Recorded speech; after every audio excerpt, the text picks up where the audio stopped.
In the previous video, we got ourselves a free snowblower. So far, we cleaned out the carburetor, got the key switch working, and got the machine running. Let's fix up the last issues and see what we can sell this machine for. Alright, there's one problem fixed. Now I think we need to move on to this seized up cable on this side. Probably need to squirt in some lube or some brake free and see if we can break that cable free. Okay, so I'm spraying lube into this port here where that cable goes down, and then there's also a break in the cable here. And how this cable's ran, it runs down and then it loops back up, and what I'm guessing is that some moisture, some water got in down in that loop where it comes back up, and it's rusted down in there. So what I'll do is I'll keep spraying lube in there, try to get some lube through there, and then pull out on each end with a plier, see if we can break it loose.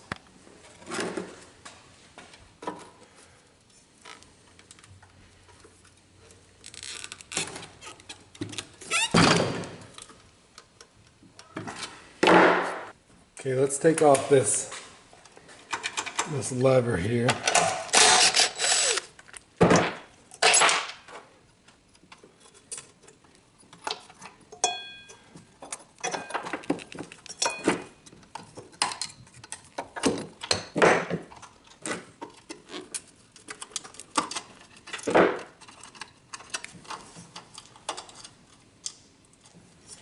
That cable's frayed up. See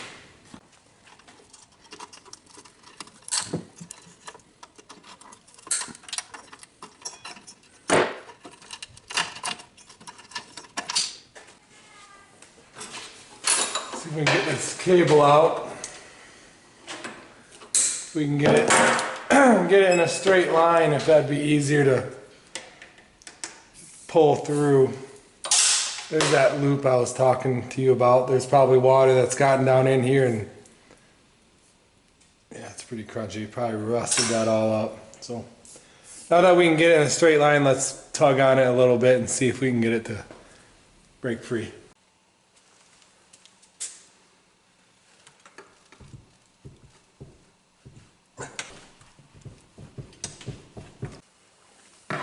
Alright guys, so every couple days I've been coming out here, giving this a soak, let that lubricant work its way down this cable, giving it some tugs, and I think it's not going to free up. Plus we have the cable casing is destroyed, broken there, so I think this one is shot, and we are going to have to buy a new one. Well, through the magic of the internet, we got our new clutch cable. I believe this was $23 on Amazon. So, OEM MTD clutch cable. And one thing I've learned that you do always want to compare a part that you got in to your new part or your old existing part, and those do match. So let's thread this thing in. You can see this top clip here is broken. I remember that was zip tied before, so we are gonna have to zip tie that again.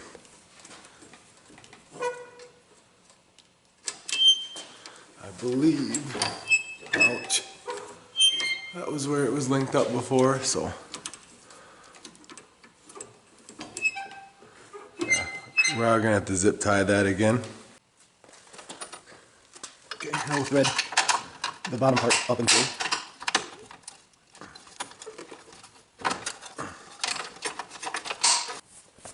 Now we can reassemble our tension arm. I'm wondering, it's probably going to be easier. We can tell by the marks here that this spring was in this guy, and this spring held up against here.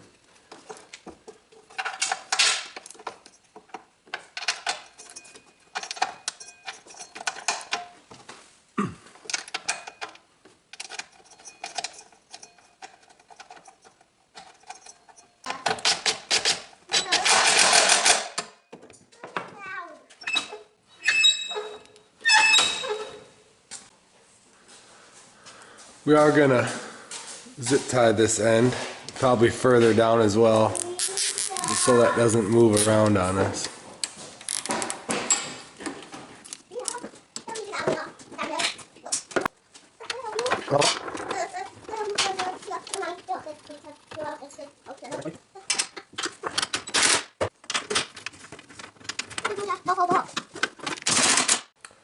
So, seems like I'm coming up a bolt short.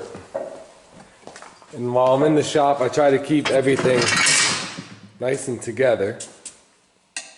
But I think when you're not the only one that works in the shop, things can get lost. Which is why you gotta keep extra stuff around.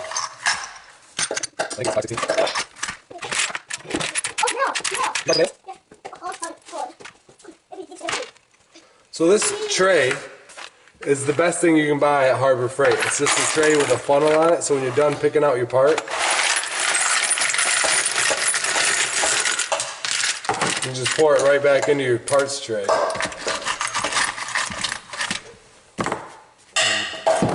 It's a lot easier to find what you're looking for. What's up?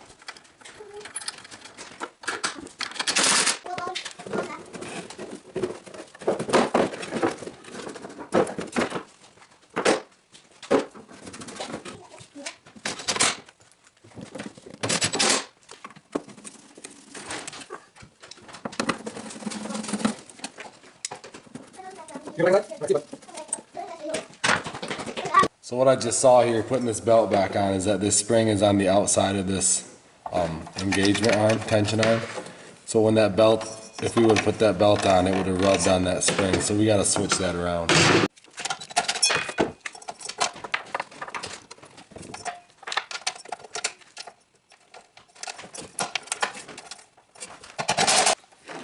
All right, now we can put our belt on.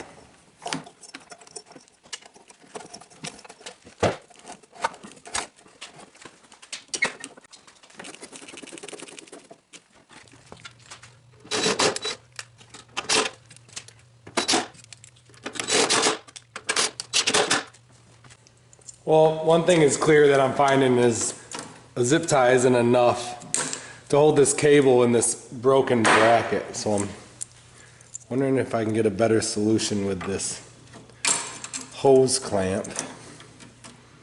See how that's broken right there. I need a bigger hose clamp. Sorry, bigger hose clamp.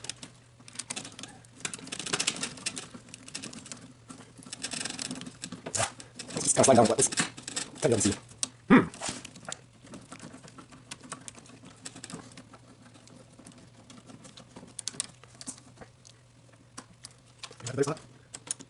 I'm going to just break this and lay it off.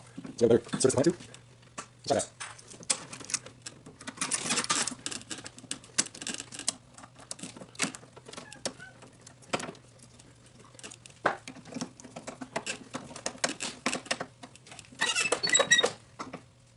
Well,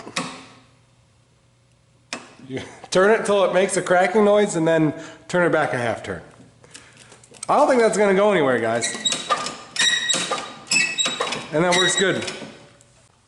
Well, before we put the cover on all the belts, let's make sure it works. You know?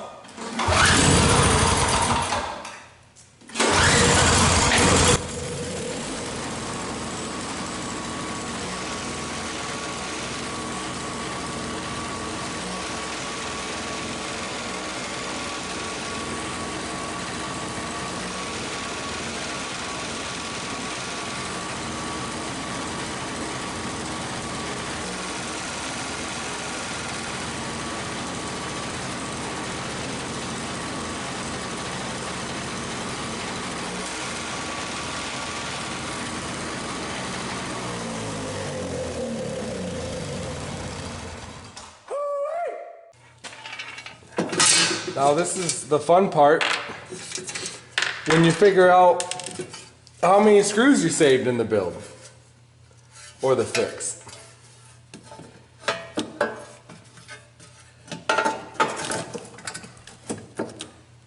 sometimes when you fix these things and put them back together, you can do it more efficiently than the company that built it.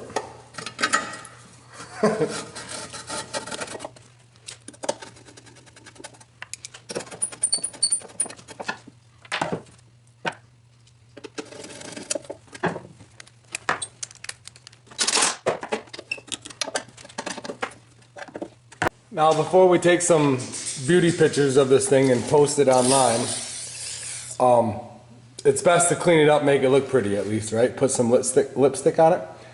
WD-40 works really good for cleaning up painted things and then giving them a little bit of shine and a little new look. I wouldn't recommend you do this for your own equipment unless you're selling something, because it will attract dust and dust will stick to it. But just to clean something up for sale or whatever, it can make it look pretty good.